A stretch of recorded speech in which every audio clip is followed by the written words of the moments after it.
नमस्कार विद्यार्थी मित्रांनो. Myself Anil Chaudhary. Today we are going to learn and discuss about the poem. The name of the poem is Basketful of Moonlight. The poem is written by Sunil Sharma. विद्यार्थी मित्रांनो, आपल्याला माहिती आहे की लहान मुलं आपल्या आईवडिलांना खूप त्रास देतात. कोणत्या गोष्टीसाठी ते नेहमी हट्ट धरत असतात. कोणती वस्तू हवी असते.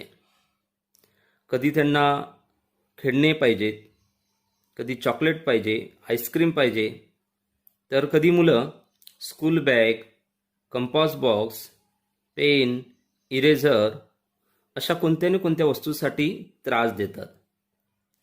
तुम्ही मुलं अशा पद्धतीने आपल्या आईवडिलांना त्रास देतात. परंतु या कवितेतला लहान मुलगा चंद्राजवळ बास्केटफुल मूनलाईट म्हणजे टोपलीभर चंद्रप्रकाश ची मागणी करत आहे. आता ती जी मागणी आहे ती तो स्वतःसाठी न करता वडिलांच्या सुरक्षेसाठी करत आहे. For the protection of his on father.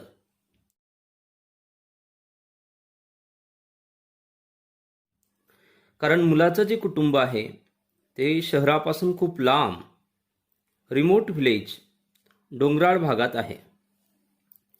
विद्यार्थी मित्रांनो, पोएमच्या टायटलमध्ये असं म्हटलंय की बास्केटफुल ऑफ मूनलाईट.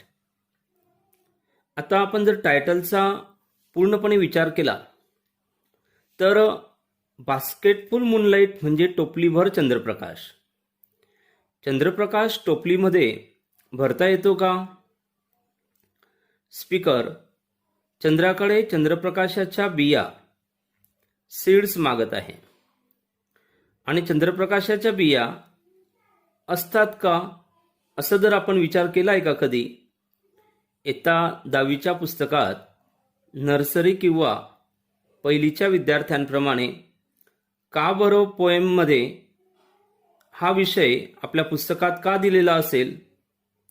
तर विद्यार्थी मित्रांनो, ही पोएम आयरॉनिकल, सटायरिकल म्हणजे उपरोधिक आहे, उपहासात्मक आहे. जंगलात राहणाऱ्या लोकांसाठी शासनाकडून लाईट किंवा नोकरी, काम, इतर कोणत्याही सुविधा मिळत नाही. आणि स्पीकर एक लहान मुलाच्या माध्यमाने डोंगराळ भागाचं वास्तव आपल्या समोर ठेवत आहे. विद्यार्थी मित्रांनो, now let us begin the poem line by line. Please open the page number 18. The title of the poem is basketful of moonlight. टोपलीभर चंद्रप्रकाश. Moonlight. O moon, give me moonlight, basketful or two बास्केटफुल. अरे चंद्रा, मला प्रकाश दे. एक टोपली भरून दे, नाहीतर 2 टोपली दे. With seeds of moonlight. आणि बघ, नुसता चंद्रप्रकाशच नको देऊ, तर काय दे? Seeds of moonlight. तर मूनलाइटच्या सीड्स, बिया, चंद्रप्रकाशाच्या बिया पण मला दे. The speaker of the poem is a small child, requests the moon to give him moonlight. He wants a basketful or 2 basketful moonlight with seeds of moonlight. Second stanza. From the city to my village, on the sides of path. शहरापासून तर गावापर्यंत रस्त्याच्या बाजूला, on the sides of the path. Path म्हणजे रस्ता, road, street, वे असं आपण त्याला सिनॉनिम्स घेतो. I want to sow many small small moons of light. रस्त्याच्या बाजूला मी त्या बिया पेरणार आहे. टू सो म्हणजे पेरणे. I want to sow many, मला ते पेरायचे आहे. Many small small moon of light. तर मला चंद्रप्रकाशाच्या बिया रस्त्याच्या बाजूला पेरायच्या आहे. चंद्रप्रकाशाच्या रस्त्याच्या बाजूला ह्या ज्या बिया पेरायच्या आहेत त्याचा हेतू त्या मुलाचा काय आहे हे आपल्याला या कवितेतनं समजणार आहे. The whole village goes to the city daily to work. संपूर्ण गाव कामासाठी शहरात जातं. होल होल म्हणजे संपूर्ण, त्याला समानार्थी शब्द आहे एंटायर, पूर्ण, संपूर्ण. तर गावातला प्रत्येक माणूस म्हणजे सर्वच्या सर्व गाव शहरात जातं आणि त्यांना शहरात का जावं लागतंय? डेली टू वर्क, काम करायला. याचा अर्थ त्या भागात काम नाहीये हे वास्तविक दर्शन आपल्याला या कवितेतनं मिळतं. It becomes dark on it's way back. ज्या वेळेला अंधार होतो पूर्ण तिथे, it becomes dark on it's way back, रस्त्यावरती पूर्ण अंधार असतो. जेव्हा ते परत येतात. As my village is a quiet फार. कारण माझं गाव शहरापासून खूप लांब अंतरावरती आहे. क्वायट फार म्हणजे खूप दूर. It becomes dark on it's way back as my village is a quiet फार. तर रिमोट विलेज आहे, खूप लांब अंतरावरचं गाव आहे, त्यामुळे त्यांना यायला उशीर होतो आणि उशीर झाल्यानंतर तिथे अंधार पडतो. म्हणून मला चंद्रप्रकाशाच्या बिया पाहिजे, मला चंद्रप्रकाश पाहिजे. The route is a tough and full of snakes and scorpions. Route म्हणजे वे, पाथ, स्ट्रीट. तर कसा आहे रस्ता? टफ, व्हेरी हार्ड, खूपच त्या ठिकाणी डेंजरस आहे. कशामुळे डेंजरस झाला? फुल ऑफ स्नेक्स अँड स्कॉर्पियन्स. तर रस्त्यामध्ये केव्हाही त्या ठिकाणी साप आणि विंचू असू शकतात. ही एक अडचण या मुलाला भासते. त्याच वेळेला चिंता आपल्या वडिलांविषयी वाटते. नायदर बस नॉर कार्ड फ्लाईज. तर कोणतीही बस आणि गाडी ये जा करत नाही गावात. फ्लाईज म्हणजे ये जा करणे. ट्रॅव्हल्स रेग्युलरली ओव्हर अ रूट. त्या रस्त्यावरती कोणतीही गाडी किंवा बस येत नाही. तर ही एक वास्तविकता त्या गावाची, शहरापासून लांब आहे, तर त्यांना अडचण येते की कोणतीही गाडी नाही आहे. When my father returns home I am asleep. तो मुलगा म्हणतो की ज्या वेळेला माझे वडील घरी येतात तेव्हा तर मी झोपलेला असतो. रात्री होते त्यामुळे त्या ठिकाणी तो मुलगा झोपून जातो. When he goes back early in the morning. सकाळी ज्या वेळेला वडील जातात त्यावेळेला व्हाईल आय एम स्लीपिंग, तेव्हाही मी झोपलेला असतो. याचा अर्थ वडील सकाळी लवकर निघतात आणि रात्री उशिरा येतात. सकाळी लवकर निघाल्यामुळे तो मुलगा तेव्हा झोपलेला असतो आणि रात्री जेव्हा परत येतात तेव्हा तो मुलगा पुन्हा झोपलेला असतो. तर मुलाची आणि वडिलांची भेटच नाही होत. O moon give me a basketful of moonlight on loan. अरे चंद्रा, मला बास्केटफुल मूनलाईट दे. आणि तो कसा दे? ऑन लोन, उधार पाहिजे. आता त्या मुलाच्या मनामध्ये असा विचार आहे की त्याला चंद्राकडून चंद्राच्या बिया मिळणार आहे, तो पेरणार आहे आणि त्या पेरल्यानंतर त्याच्यातून त्याला जो चंद्रप्रकाश मिळेल तो त्याला परत देईल. म्हणून तो शब्द वापरलेला आहे स्पीकरने मुलाच्या माध्यमाने, on loan. I want to light the dark route. तो मुलगा म्हणतो की मला या अंधाऱ्या रस्त्यावरती, डार्क रूट जो आहे, रूट मार्ग, मार्ग, या अंधाराच्या रस्त्यावरती मला उजेड टाकायचा आहे. So that my father's returns early. की त्यामुळे माझे वडील पटकन घरी येतील. जर रस्त्यावरती उजेड असला तर लवकर घरी येतील. I want to hear fairy tales and stories from him. मला माझ्या वडिलांकडनं परीकथा ऐकायच्या आहे. फेरी टेल्स म्हणजे परीच्या कथा, आणि स्टोरीज तर गोष्टी पण ऐकायच्या आहेत. मग हे केव्हा शक्य होईल?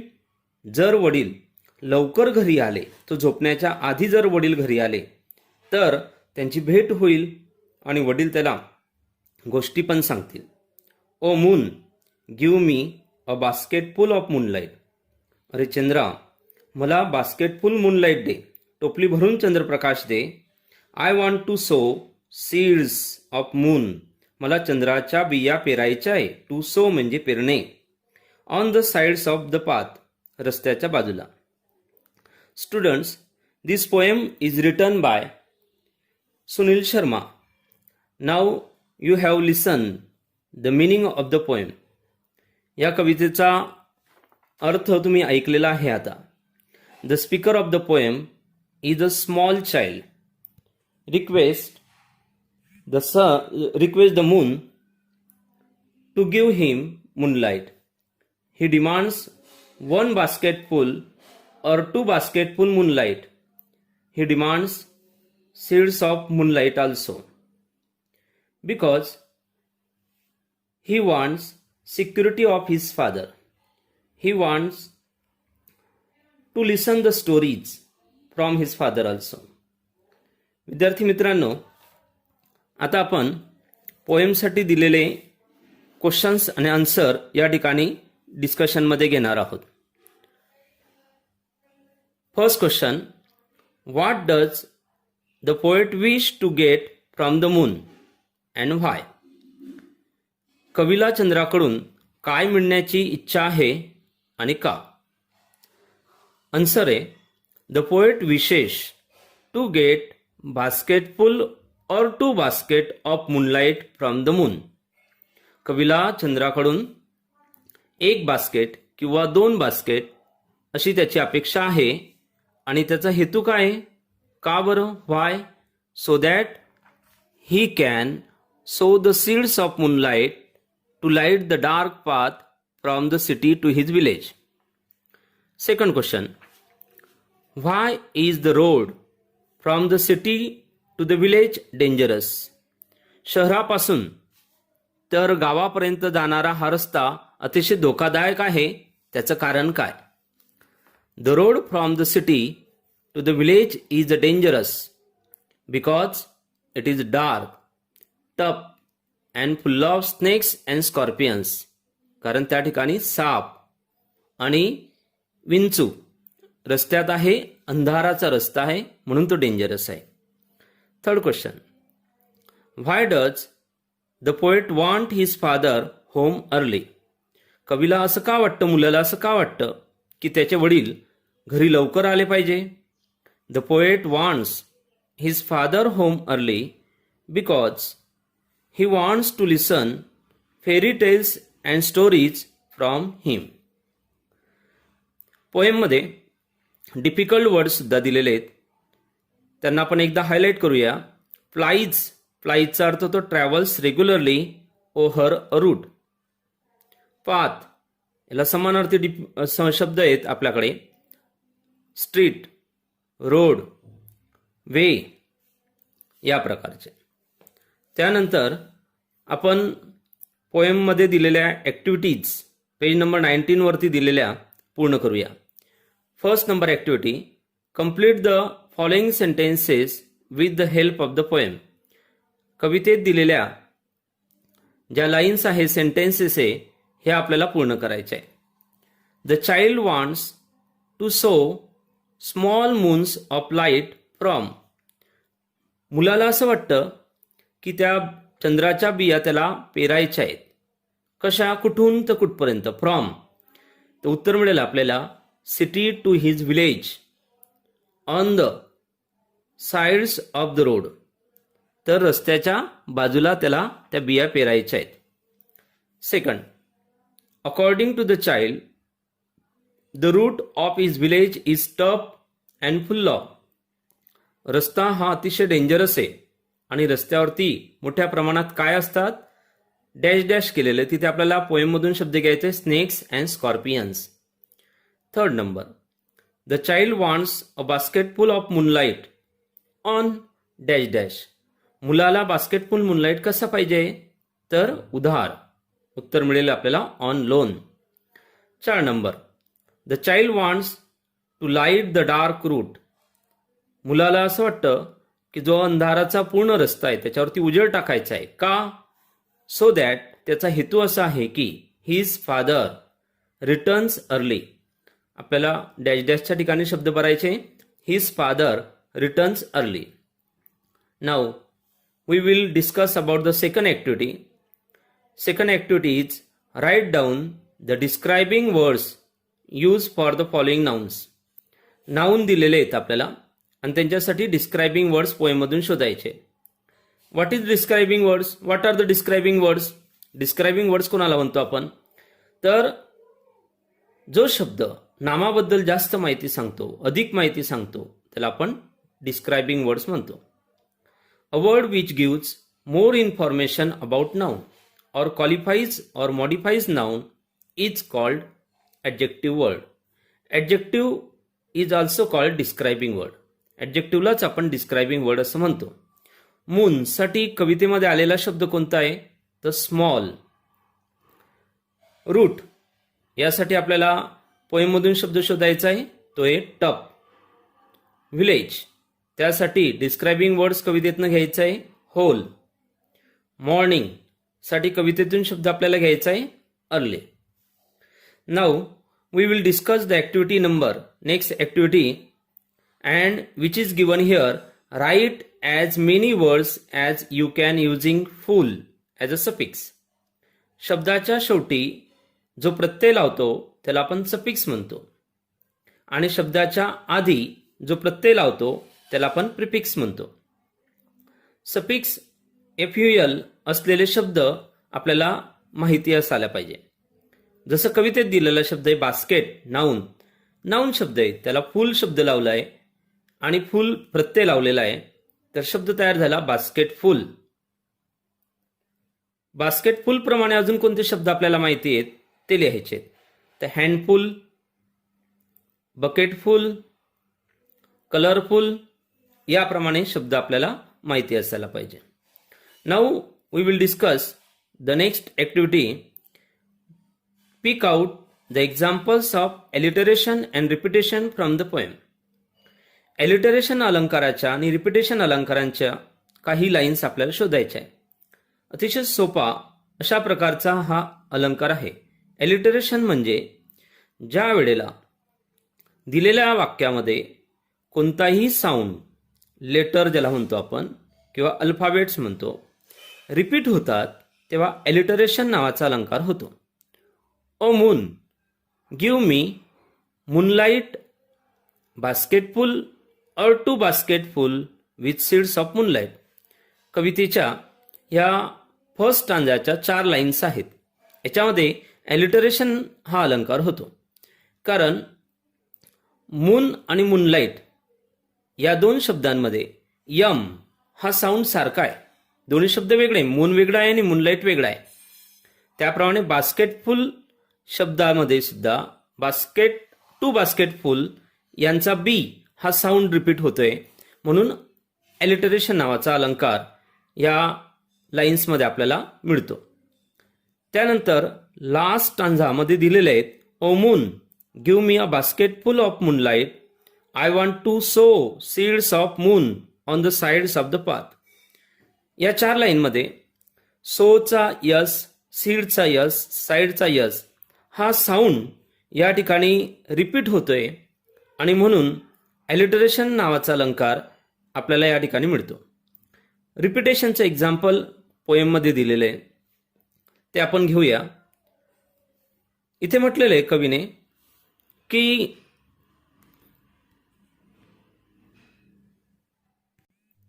रिपिटेशन अलंकाराचं एक्झाम्पल पोएममध्ये दिलंय. I want to sow many small small moons of light. या वाक्यात कोणता शब्द रिपीट होतोय? Small small. म्हणून रिपिटेशन हा अलंकार आहे. रिपिटेशन आणि एलिटरेशनमध्ये फरक आहे. एलिटरेशनमध्ये साऊंड रिपीट होतो, मुळाक्षर रिपीट होतं आणि रिपिटेशनमध्ये शब्द रिपीट होतो. तर या ओळीमध्ये स्मॉल स्मॉल शब्द रिपीट झालाय म्हणून अलंकार आहे रिपिटेशन. विद्यार्थी मित्रांनो, तुम्ही पोएम पूर्ण ऐकलेली आहे.